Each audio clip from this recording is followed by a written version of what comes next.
Right. It's so nice to like kind of meet you. Oh, how are you? I'll be Um, in your country in August, actually. I'll be in London for 5 days on our honeymoon. oh, So really? have to get together if you're around. Yeah, for sure. Let me know when you're here. That would be awesome. How exciting.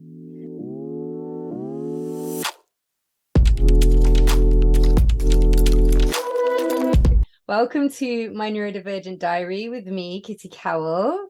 This podcast is all about the subject of neurodivergent people and how that differs to neurotypical people, basically. So, hey, Liz. How are you? I'm good, thank you. How are you? I'm good. It is a Monday here, so as good So, as it can be on a Monday. yeah, exactly. So true.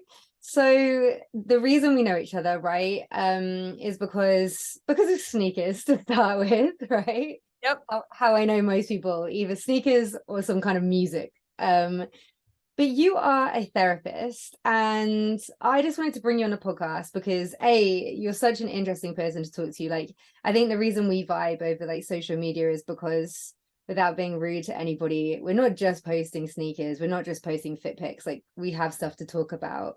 We have many a time slid in DMs and like chatted to each other in depth about things. Mhm. So yeah, I thought it'd be really interesting to get a therapist. I know you don't specialize in like neurodivergent people or anything like that, but I just think it's so interesting to look at like, I don't know, normal situations like therapy, which well should be normalized anyway. And how maybe, learning that somebody's neurodivergent or, knowing that someone's neurotypical, like maybe that affects therapy, and if that's anything you've come across in your practice. Yeah, absolutely. I mean, it's something I come across quite often.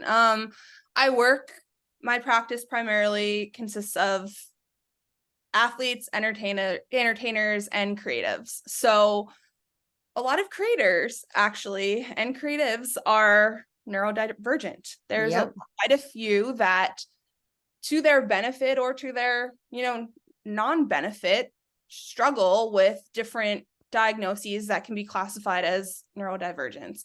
And so with that, I do encounter it a lot. And I think it's really challenging depending on the individual, because what happens is sometimes putting a label on something is really helpful for people. It gives, clarity, it gives meaning, gives understanding.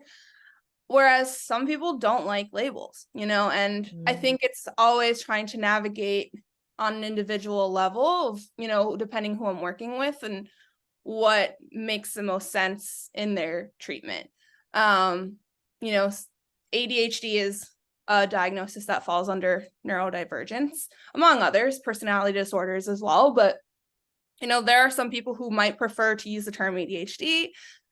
Also, geographically, like some Mm. states, some cities, some countries are certain terms are more accepted than others. And so certain terms are just more widely understood and known, whereas you might say neurodivergent, whereas other people might say ADHD, and they both can be under the same umbrella, but some person might not even understand that ADHD falls under that. So, I think it Yeah. really comes down to the individual and how they want to be referred to. Yeah, it's so true. The whole thing about labels is really interesting, and it's something that I don't know. I guess like I'm extremely lucky in some respects that I've been diagnosed as dyslexic since I was 6 years old. So in that perspective, I've known I'm neurodivergent. I didn't really know that word, for a long time though. But I knew I was neurodivergent for a very long time. And I'm lucky that I had a lot of help from like such a young age. And my education was like the main focus of like my entire, youth. That's what my parents were so focused on. And I know that like some people don't like labels, like you say, but the frustrating thing is there are so many people that I meet and like they are dyslexic, they are ADHD, or there's something that they fall under, and they've never had any help for it because they didn't want to be labeled, or their parents didn't want them to be labeled. And there's a lot of the time it's parents sort of looking at their kid and being like, I don't want them to be different. I don't want them to be treated differently. But unfortunately, what's so sad about that is, and I think therapy is a similar thing. I think it's more normalized in America, but here, none of this stuff Yeah. is normalized, right? Yeah. And it's very much like parents going, oh, I don't want my kid to be looked at differently and treated differently. However, what they literally need is to be looked at and treated differently. And otherwise they struggle trying to Mhm. fit into this society that like is not made for them. And it's really interesting. My mum is a dyslexia tutor and assessor. She was a fashion designer, and many years later changed career, and like she's really highly qualified in dyslexia assessments. But it means that she can also identify other things, and then she's like, okay, now you need to go for an ADHD assessment, etc. And she said to me a lot of the time, because I was only ever diagnosed with dyslexia, but we now think that I'm probably ADD. So I'm like going down trying to find that assessment at the moment. And my mum was like, a lot of the time people don't notice until they like leave home. And there are things that they like didn't have to deal with alone that they now have to. And Mhm. it's really frustrating because I'm like, well, as someone who, for me, like I've had so much help and I'm so lucky, and I don't care about the label. I think it's kind of cool. Like I was not brought up that way to feel like I should be ashamed of stuff like that. Um, but I'm still frustrated. I'm like, oh my God, imagine I knew that I was ADHD or ADD, whichever I am. Could it have changed other things? Because there's so many things that I'm like, shit, now I'm figuring this out and I'm figuring that out, and it like all makes sense. And those kids that just struggle throughout school's so hard. Like it's very similar. I think we have differences between our systems in America and the UK, but realistically the whole process is quite similar. We're all pushed into these boxes that we don't all fit into. Mhm. And it's really interesting because with therapy, I don't know scientifically or medically how this kind of like works, but for me, I think the reason I've started to work out that I was maybe ADD or ADHD as well as being dyslexic is because as I went through my therapy journey, I learned how to do like coping skills, how to do things that were better for me. A lot of it I looked at as like I was just living under this kind of depression cloud, like how people describe that for years, for like most of my life, right, as a teenager, as in my young 20s and stuff. And as I broke out of those habits, I started to like realize other things. And I wonder, and I wanted to ask you this, like there's now conversations coming up where ADHD is being talked about a lot. People are saying people get diagnosed as being like depressed or like something that's more under like the mental health categories as opposed to like the neurodivergent categories, and then later find out that actually it's part of their ADHD. And it's kind of interesting because I was like, do you think that maybe neurodivergent people, do you think they need therapy more, or also do you think sometimes that they get like down the therapy route and then realize other stuff, like it all kind of seems to be linked, is basically my point. Yeah, I think it's a combination of a lot of things. I'm a big proponent that therapy can be beneficial for literally anyone Yeah. as long as you're willing to do the work. Yeah. And that's the hard part, is that, you know, for a lot of people, finding out about any diagnosis, any disorder that you might be labeled is a shock, can be a shock, and so just even processing that information and then taking that next step into, okay, well, what does the treatment plan look like? What are the steps that I need to do in order to improve coping skills, in order to recognize patterns and blind spots that are happening in my life that I can improve upon? But then again, you also think of all the other systems in our life. So when like systems theory is essentially saying like the school system, family system, if you have, friends, the support system, jobs, all the other aspects and places and environments in our life, and how all of those also kind of have to be on the same page. And when you think of little, like what you were saying with school, like from little up, like it is challenging because schools are very standardized, and we as humans are not standardized. We often fit in the gray area, and none of our experiences are the same. None of our brains are wired exactly the same, and because of schools trying to put us into a box, that is already one system that might not always be on the right page for that person who might be neurodivergent. Now, adding therapy into the mix can obviously be very helpful, because then it's giving another system that can be complementary or supplementary, or, if you have a really good family and support system at home to anchor them down, that's another good support. But it's also the importance of just having all the systems in place to some level be good enough. It doesn't have to be perfect, because nothing's really perfect, but the idea of it being good enough, I think, is really important. And I think, yeah, like there are times where people, who are neurodivergent also have comorbid mental health concerns. Anxiety and ADHD are very commonly co-occurring, that you might have ADHD, and sometimes those symptoms and the limitations that come with those symptoms, or even with dyslexia or autism spectrum disorder, like they can also create or coexist with symptoms of anxiety or depression. And it's kind of this like, which came first, the chicken or the egg debate of is it one, is it the other, is it both? And, as a therapist, and this might be a little controversial, but for me, when I look at diagnosing, it's really just about being able to give insurance companies a code so that person can get the services they need. Yes, the label is important, but it's also very subjective depending on what information is presented in sessions. Like I might diagnose a client differently than another therapist, just because the presenting information we have could be very different. So it's tricky. I guess I say all this to say is that it's very complex. It's very tricky, but I think therapy can be really helpful for anyone. Do you know, by the way, if you are like neurotypical or neurodivergent? I would say there's been times where I have been tested for ADHD. I've never officially been diagnosed, but I think that I might struggle with Right. at times. But it's hard, because and like you said, the environment, like when I went to college, that was the first time I've noticed a big change in my environment, where my routine and my structure was so thrown off that's when I started to notice symptoms changing.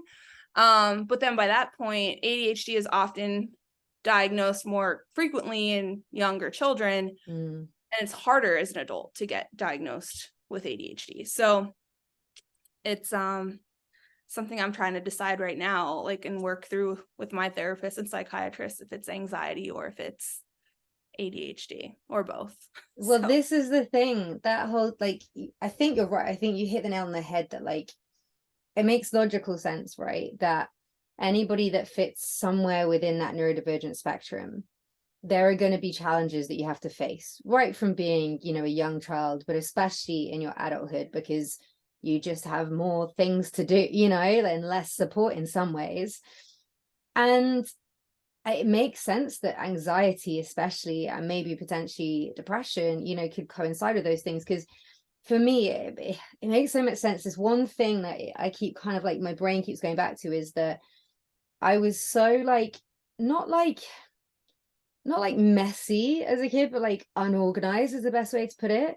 Like I remember my parents moved into this big house at one point, and I had the biggest room. I don't know how I figured that out, but somehow I got the biggest room. And I couldn't tell you, especially in that time, I was like my late teens, right? It was like before I went off to uni. And I couldn't tell you what that bedroom really like looked like in terms of like how it was laid out. I kind of have like vague memories. It's really weird. Whereas when I was really little, when I was like when I was 11, for example, a young teenager, I mean, exactly the same as I am now, but a big mosher, like loved my Limp Bizkit and my new metal.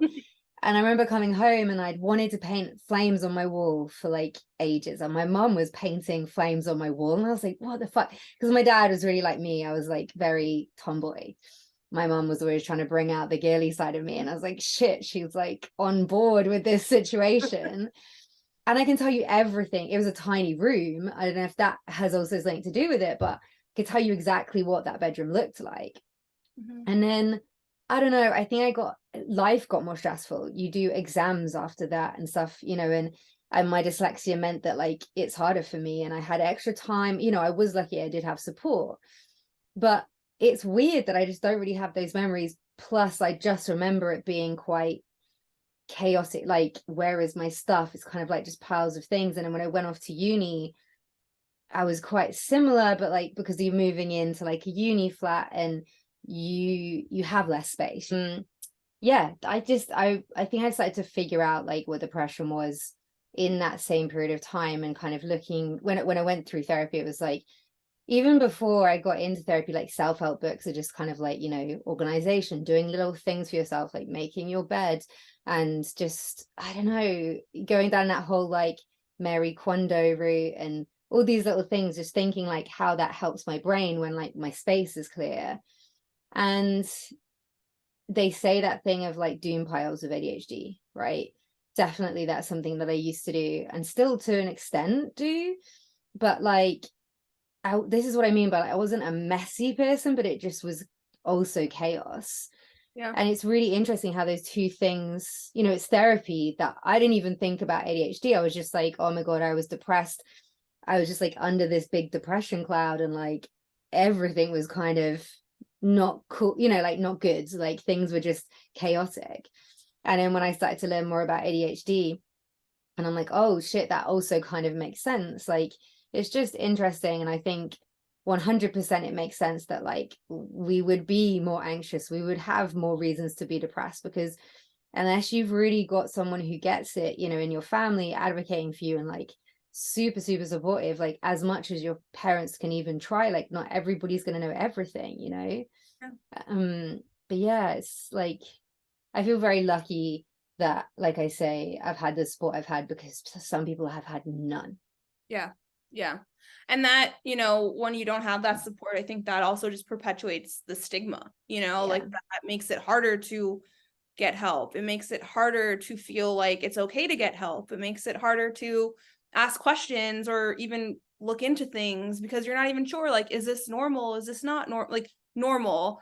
There's no such thing as normal, but compared to everyone else in my family, why do I feel so different? Why do I do things differently? And not knowing that that is normal, but it's just a different type of normal. And we have to make adaptations and just do things differently to match the way that this person's brain functions versus like how someone else's brain might function. Like it's just as important. It's like kind of like when you're going to therapy and you're trying to find a therapist that's a good fit for you. Not every therapist is going to be the right match for you, and that's okay. But just as like everyone's brain, you know, especially when you think of neurodivergence, is different, and you have to find different skills and ways of doing things with your life that match and make sense for you, and that's okay. But I think we also just need to talk about that more and like provide people with more support on it and have a little bit more patience. I think like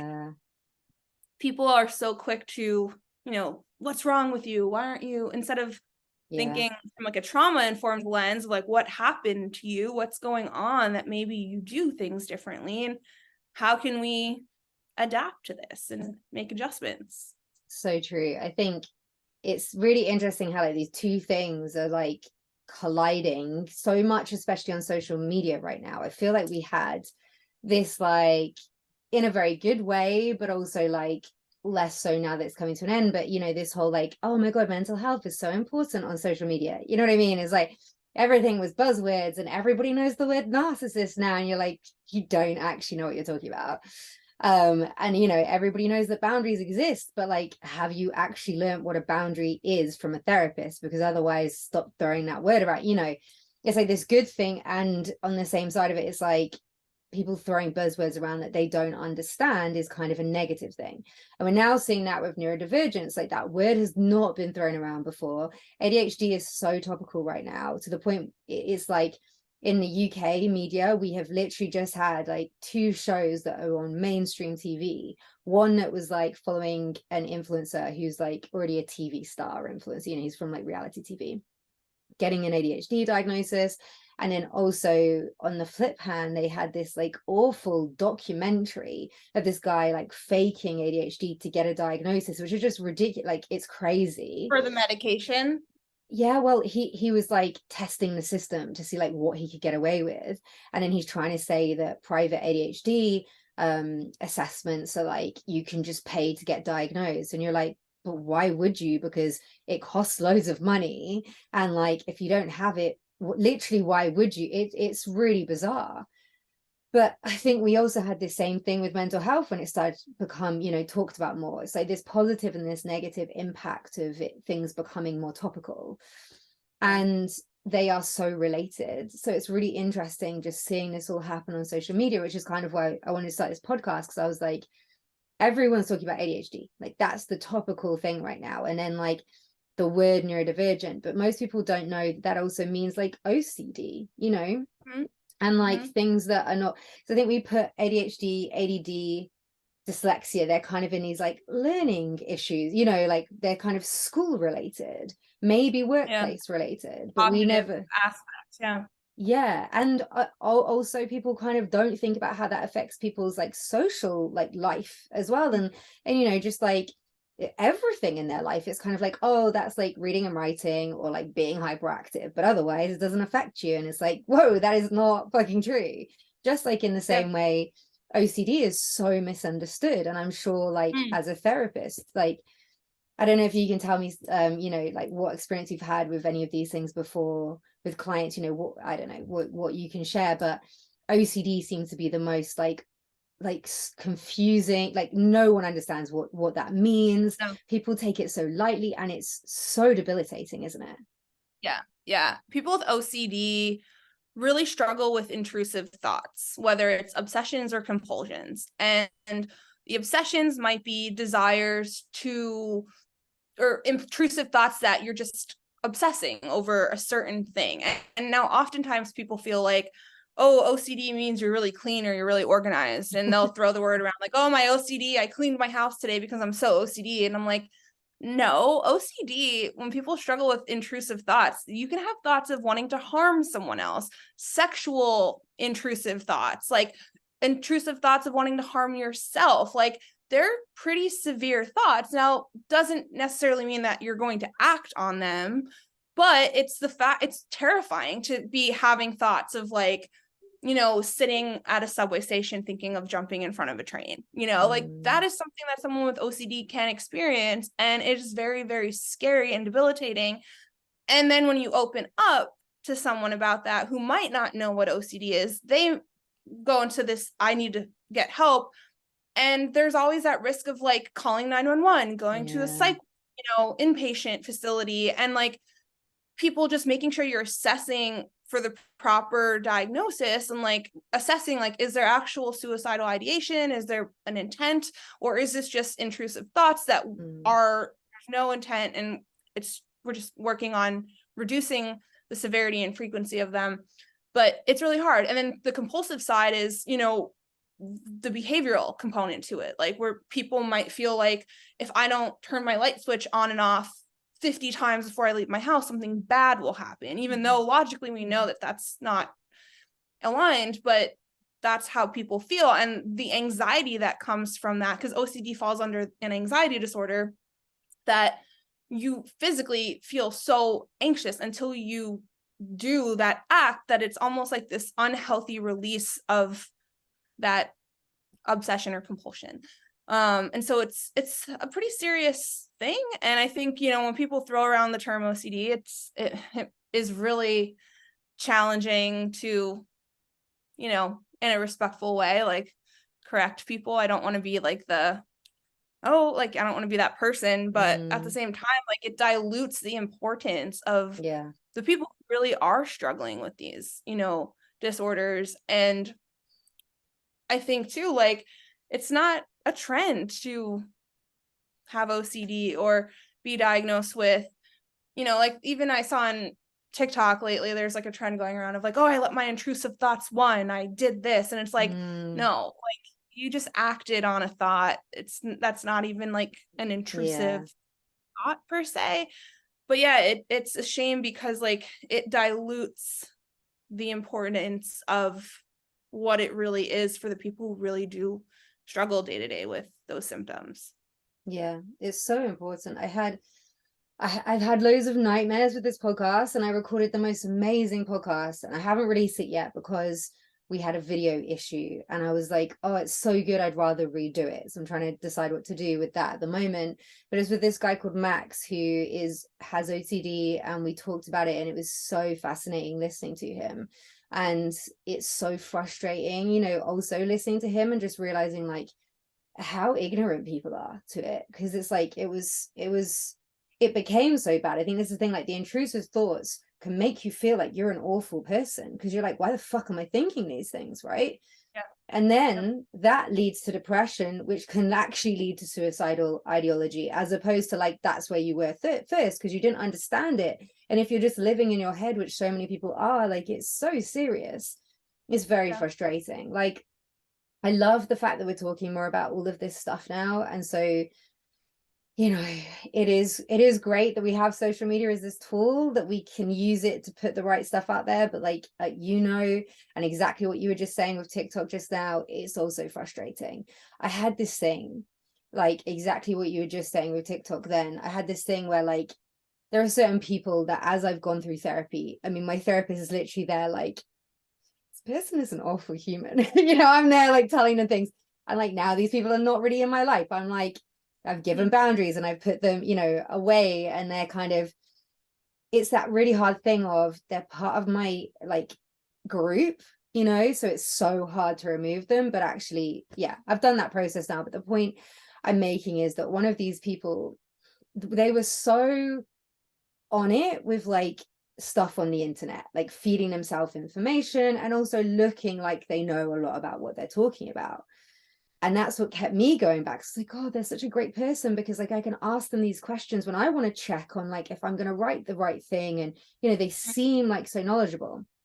Yes, what I was saying was the point of what I'm trying to get to is I had been given this person countless boundaries, and my boundaries, like I was still in the process of like learning about them, you know, and trying to hold them and implicate them, because growing up there were none like around me. That's the biggest kind of, I guess, let down in my family sort of network, shall we say. And so it's been a big journey for me. So as I was learning about it, I was giving this person boundaries, and when they were doing things that disrespected me, I was like, listen, if you continue to do this, I'm not going to be okay with being friends with you anymore. Like I do not appreciate being treated like this. And I'd be polite but firm.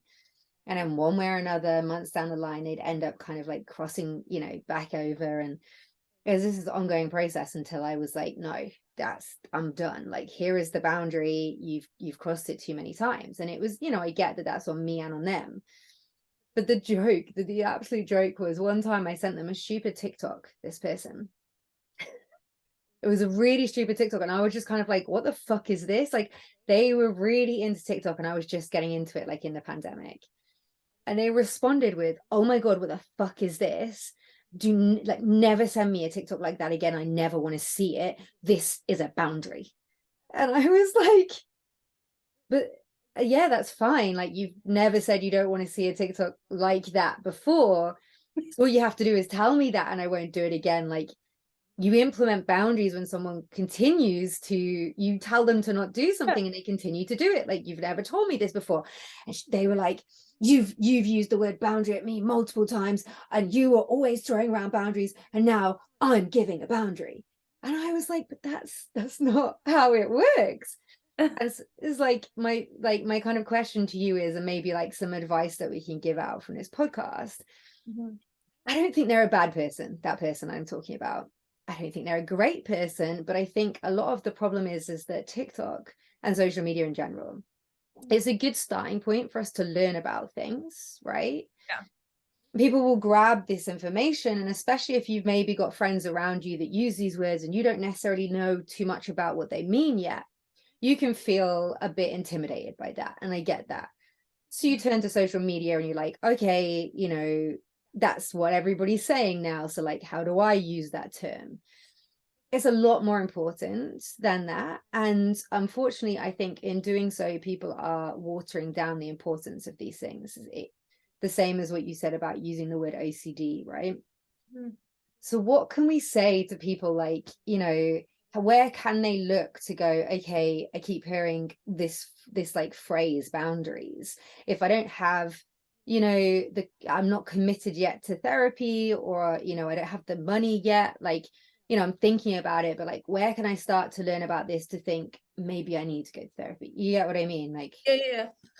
I think a couple words that are coming to mind are curiosity, um, knowing that it's okay to admit humility, um, and leading with both of those. And what I mean when I say that is leading with curiosity, trying to find information about that topic from multiple sources outside of social media, to make sure that you're fact checking your information across the board, to make sure that what you're seeing online is the same as what you're reading, you know, in a book or on a website or from a trusted professional, right?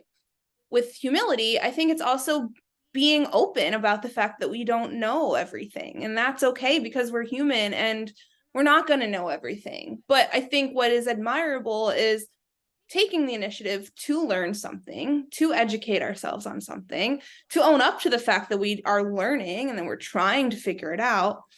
And I think, you know, I'm a big proponent of like, hey, if I'm trying to learn about boundaries, what are some books or some podcasts, and polling your friends, your audience, whoever it may be, on what they recommend, and then listening to what sparks your interest and seeing what you can garner and what information you can derive from any of those, and make sense of what you may with that. But I also think on the flip side of that, it's really hard because lately, especially with social media, right, like cancel culture is very real. yeah, And I'm not the biggest proponent of that, because I really do think that it creates a lot of anxiety for people to be wrong, right? Like, I'm all for holding people accountable. I'm all for, you know, whatever. I don't even like the term canceling, but like, if someone's a really shitty person and there's malice and really malicious intent behind their actions, yes, like that's a different story. But like, if someone genuinely does not realize and and maybe are using a term the wrong way, I don't think they should be shunned for that. You know, I think we also need to do a better job at differentiating scenarios like that online, and not just calling someone out and bullying them or making them feel bad about themselves because they don't know if they're trying, and feeling like, how can we be better allies and supports to those people? Because when it comes to mental health specifically as a topic, like, to, you know, go 10 steps forward and then 20 steps back, that's counterproductive. Like, we're not doing any good for the overall community and the overall movement of mental health when, like, someone does try to talk about it but they're wrong, and then everyone yells at them, and then they never want to talk about it again, and it scares someone from getting help or spreading yeah, accurate information moving forward. So I think it's finding the balance there. But, you know, what I would say is, like, really just like quick Google search. What are some top books to read on boundaries? What are some top books to read on, or podcasts about boundaries? Like, you go to Spotify and literally search podcast boundaries and like see what the top hits are and just listen, you know? And if, even if you learned like two little things of information, that's a win. But I think too, like, oftentimes people think like boundaries are just like teaching people how you can be treated, or how you want to be treated. And it not doesn't always have to do with other people. Sometimes boundaries are financial, you know, like yeah, we might set financial boundaries of how we spend our money. We might set boundaries with like our environment, of like what we allow in our space and what we don't allow in our space. With our time, we might set a boundary. You know, there's so many different ways that we can set boundaries. But I think too, like, given everything with mental health online, like, boundary has this kind of like negative connotation to it. And it's really not that. It's just teaching and allowing certain things in and out of our lives. And it's just, you know, we have porous boundaries, we have rigid boundaries, we have healthy boundaries, and it always fluctuates. And it doesn't mean because we have good boundaries with money that we're going to have good boundaries in every other aspect of our life. We might struggle in some. So it's also the self-awareness to know where we need to work on that and where we don't. So yeah, sorry, that's a lot self-awareness. of information. No, that's so great. I think, I mean, I hope people listening to this kind of, you know, can take a lot from that. And that's the whole point. And I think the whole self-awareness thing is so important. Like, I think more so people that have been on the negative side of being almost too self-aware, too self-deprecating are the ones that end up being more self-aware. The people that are on the other side of it, it's very hard to pull them back into being self-aware. People that are just not there at all, right? You know, it's more so the like codependent people that are like so self-aware because they're so like anxious about everything. And it's so hard when people are on the flip side of that, because they can be so ignorant to themselves, and it's so hard to make them, when they're seeing this stuff on the internet, for example, they can be very self-righteous to like, well, I've seen this on the internet, so like it must be right. And it's like, no. And the interesting thing you say about this like cancel culture, I feel exactly the same, and I've been saying this for years, and it tends to be those people like I just discussed, like the example I gave, right, that are the ones that are so out there on their social media as being like, you know, I fact check everything, you know, like I'm so for everybody, I'm so for the people. Whereas knowing those people well, like, and fortunately removing myself a bit from people like that, because I've seen it, these people that put themselves out there like that are so quick to cancel other people. And actually all their like knowledge is surface level in what makes them look good on the internet. And I'm sure there is a part of them that is wanting to do good, but it's more about the fact that they self-loathe, and they're projecting this thing out there that is like making them feel good. And on top of that, it makes them feel good when they pull others down, which is so negative and counterproductive to someone who's apparently like, you know, advocating for other people all the time. And it's really interesting that they're only doing that when it's something that they can show on the internet. Whereas when a friend is, you know, saying, I don't appreciate how you're treating me, like they're not doing any research within what a boundary means, you know. It's just those people. That's what I figured, like in all my kind of like experiences on the internet. You know, our generation, we've been on the internet for so long. Oh The my God. MySpace era. Yep. It's kind of nice to know that like, okay, this just keeps happening, it still exists, we're still here, these things come and go, we will survive. I think I have this thing of like, you can get through it, but it is really scary. And it is scary to, you know, be worried that you're going to say the wrong thing and get cancelled. I think there needs to be like a new term. There really, really does, because when we were cancelling people, like, and fair enough, awful people need to be cancelled, but then what? Let's say we're talking about, you know, an awful man that's done all, you know, horrible things, right? And we're like, we need to out this because a man can't keep being in a place of power. Yeah. But then we just cancel him, and then what happens? Because if we just go straight to the internet to do that, it's not being taken to the right place. Do you get what I mean? Like legally. And then this man is just going to go into the dark and do those things. That's an extreme, you know, version of talking about it. And it's the same, I think, with everything. If we just put it out there and shame people, they're not going to go and try and do better. Yeah.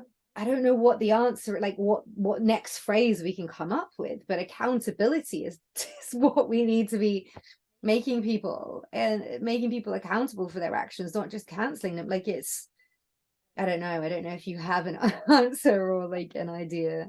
No, I don't. It's tough because like at the same time, like part of me is like, you know, I try to always remind myself that the internet is not real life. Yeah. You know, that there's so much happening like IRL that when I find myself getting caught up in like the bullshit online, I have to distance myself. I have to just like unplug for a couple days to really just reground myself in what I'm doing, because I find too when I'm online and I go down that rabbit hole and I start focusing then on what other people are saying or doing, then I'm straying away from like my purpose and like why I'm here doing what I'm doing. So it's finding the balance of like we got to hold people accountable, but at the same time like staying grounded in our roots and like what our mission is, and you know, hoping that if we also model that behavior for others are more inclined to follow suit. And it's hard because like ego, you know, definitely gets in the way at times, and like I'm totally guilty of going online and getting caught up in the highlight reels and then spiraling and getting in a very negative state of mind, and working on just like recognizing that happens, knowing that that's like a good indicator for me. Like nothing productive is going to come from me when I'm in that mind state because of what other people are doing online that I can't necessarily control. So the only thing I can do is like try to have a conversation, raise the idea out, put it out there into the world that like this information is incorrect, and then just continue to stay rooted in my purpose of, you know, making sure what I'm doing is correct, making sure that I'm doing the work in real life as well as online, and then I'm not only talking the talk, I'm walking the walk. But it's so hard because the internet really, like, I don't know. I think even after COVID, like, it's different. It's a different world online, and it's nice sometimes to just really get caught up in the real world again. Yeah.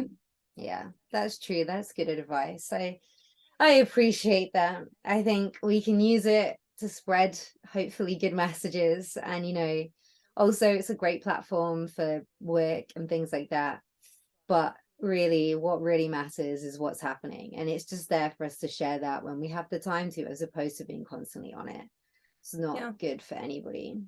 Yeah. And I think too, like, social media is meant to be social, and like we can curate what we see on there and who we interact with on there. And if, real recognizes real, I know how corny that is to say, but like it's true. Like, the people I'm more inclined to have conversations with online and like check in on and whatever, like, are the people that I know like are really about what they're about, whatever that is, and I respect that so much. And eventually, like, the people who aren't doing it for the right reasons, it does get exposed in some way, shape, or form. Or when the new wave of some other topic comes along, they're always the first ones to jump onto that new wave of whatever it is. And we'll still be here fighting the good fight for mental health because Yeah.